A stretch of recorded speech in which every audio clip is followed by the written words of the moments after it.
Hello there, people of the internet. So this is probably going to be not that long of a video, but it's still a video that I want to make because it's actually a pretty good point. This is a video idea that I got while talking to some people in my comments section on some other video that I had made. But there is one thing that I'd like to go ahead and point out.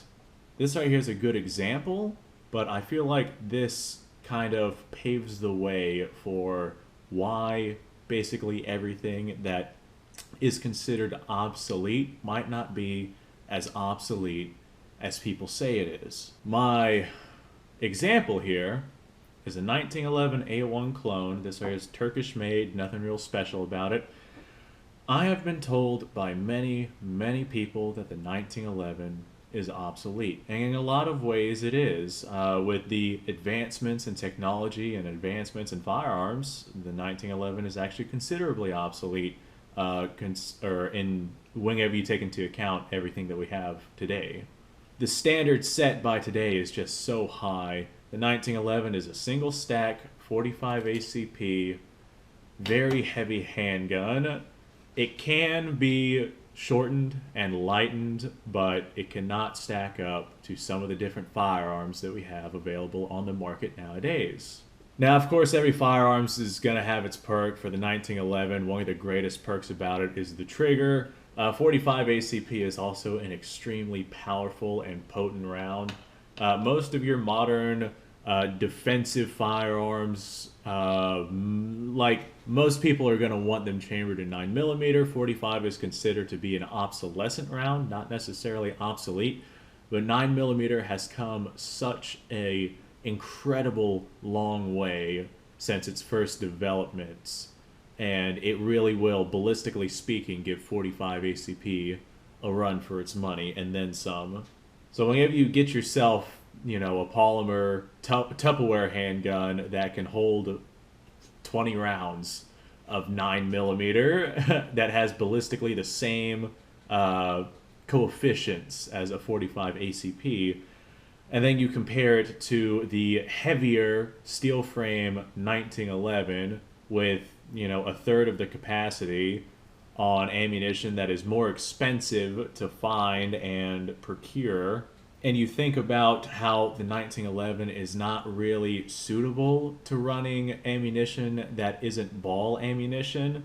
I mean, it can do it, but your malfunction rate greatly increases with a 1911 unless you have something in particularly high end or specifically designed to run ammunition that's not just ball ammunition.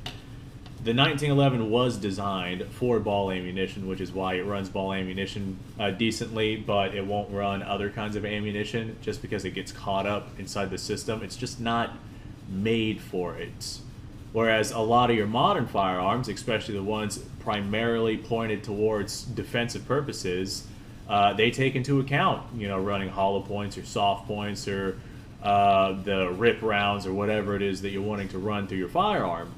There's a lot of things that makes the 1911 obsolete. Hell, just the operating system in general, having a hammer-fired firearm, especially as a defensive weapon, is definitely an obsolete system. Having an internal striker that's not exposed to the elements is by far going to be the better, more reliable system.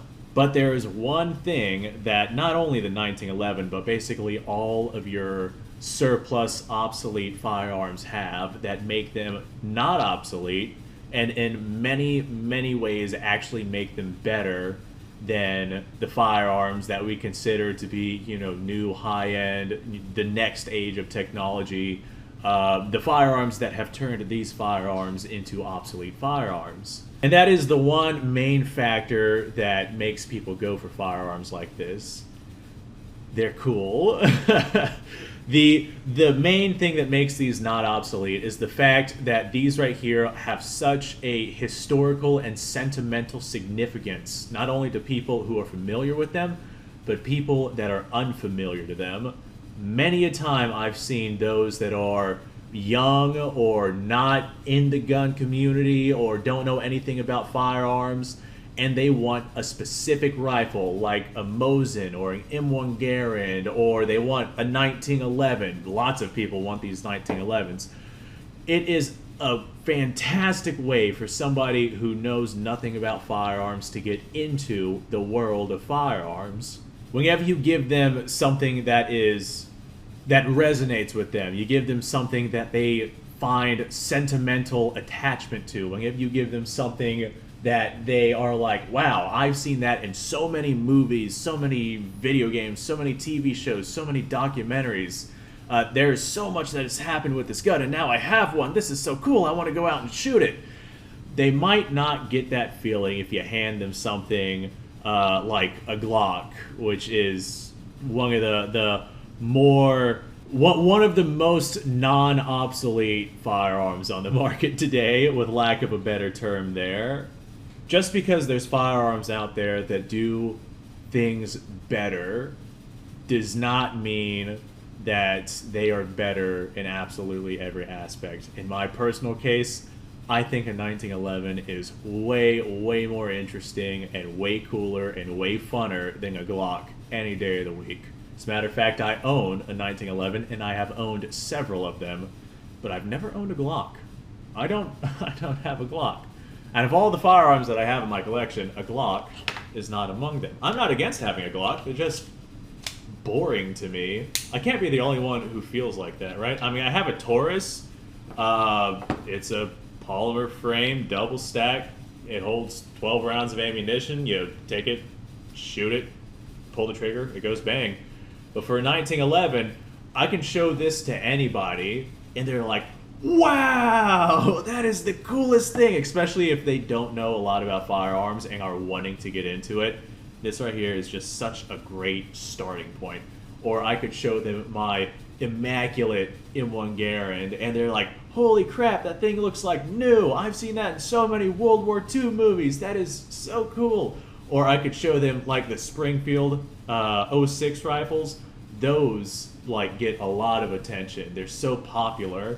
And if you have somebody who's not a gun owner and you hand them that and they recognize it and know what it is, firearms like that is, well, details like that in those kinds of firearms are why those firearms are not obsolete in that aspect. They have just such a significance behind them. Definitely way more exciting significance than a lot of people get, especially people that are unfamiliar with firearms. You know, whenever you show them a Glock, they're like, oh yeah, it's a gun. All right, cool. But then, you know, you show that same person a 1911, and if they are interested in firearms at all, they're likely going to take to the 1911 over the Glock. I just wanted to go ahead and share this 2 cents of mine just because it was something that I was thinking about, and I was like, you know, that would make a really cool video for me to go ahead and bring up the one thing that makes these guns not obsolete. Like the Mosin Nagant. The Mosin Nagant is obsolete in so many different ways. The feeding system, the cartridges that it uses, it's rimmed, it's full power rifle, only holds 5 rounds, it's stupidly heavy, but it's cool. It's really, really cool, and there's so many people out there that would love to get their hands on a Mosin Nagant just because they like the fact that it's a Mosin Nagant. They value what it has seen, what it has done. They value just what it is, and that's one of the reasons why those rifles have climbed so high in price. This world is based so much off of emotion, like way more than people want it to, but that's an emotional way of thinking now, isn't it? If you're looking for something specifically to fulfill some sort of practical purpose, then yeah, by all means, there's better, less obsolete options out there. Like, if you are going as a security guard somewhere, you have to provide your own firearm. Rather than get a 1911, I mean, I paid like $450 for this thing. At that price point, you could find yourself a good Glock, especially on the used market. Several magazines, ammunition, and you know for a fact that Glock is going to run. You know, for a practical purpose, there's definitely better guns out there, but there are still things, factors that need to be taken in place that determine whether or not a gun is obsolete. And I feel like the coolness factor is one of those things that should determine whether or not a gun is obsolete. But that's just my opinion. Obviously, there's going to be people out there who are like, well, the feelings of a gun should have absolutely nothing to do whether or not it's considered obsolete. And I mean, in one aspect, I could understand where you're coming from with that, but I guess it all depends on the purpose that you're wanting it to be used for. Like in my particular case, I'm trying to get as many people in the gun community as possible. I'm trying to get them comfortable and familiarized with firearms, learning how they work. I'm trying to get them in the gun community, and the best way to do that is to show off cool, unique firearms upon which most people are going to be familiar with, versus like your modern age black polymer, whatever the hell, firearms that they're just gonna be like, all right, yeah, cool, it's another one of those, or neat, it's another AR-15, it looks the same as all the others, or it's another scary rifle or scary pistol, or things like that. But in terms of, what, I think at this point in this video I have made my point. If you guys agree with me, let me know down below. That's like the main thing that makes these things non-obsolete, is the fact that we can still get people into the gun community with these really cool, really neat, really historic firearms. Practical purposes, there's definitely better things out there. I want to go ahead and point that out right now. I'm not saying these are not obsolete in terms of practical purposes and whatnot. I'm just saying they do have their benefits, as everything does. Anyway, if you like this kind of content, subscribe to the channel. I do this stuff all the time. Anything gun related is right up my alley. If you like the video, do me a favor. Actually like the video. That helps out with the algorithm. Description down below, you're going to find a link to all sorts of stuff. That being said, thanks for watching. I am probably going to go out to my gun range and shoot something. Taking this old 1911 out to the gun range. That sounds like fun. I'm gonna go do that. You guys go off, have yourself a fantastic day.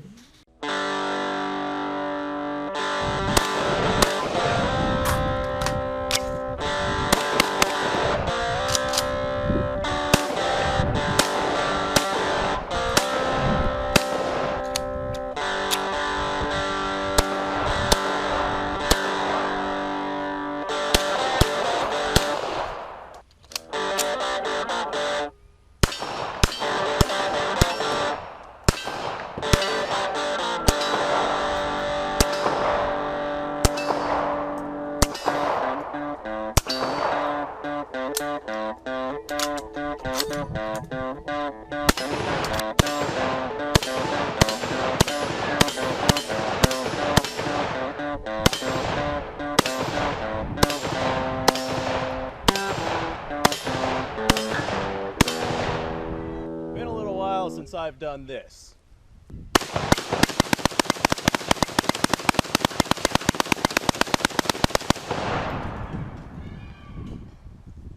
Bonnie and Clyde be damned.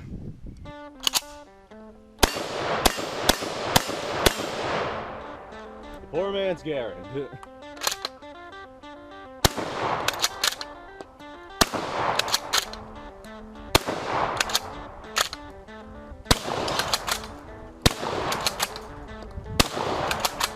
It's a shame that bolt-action shotguns aren't more mainstream.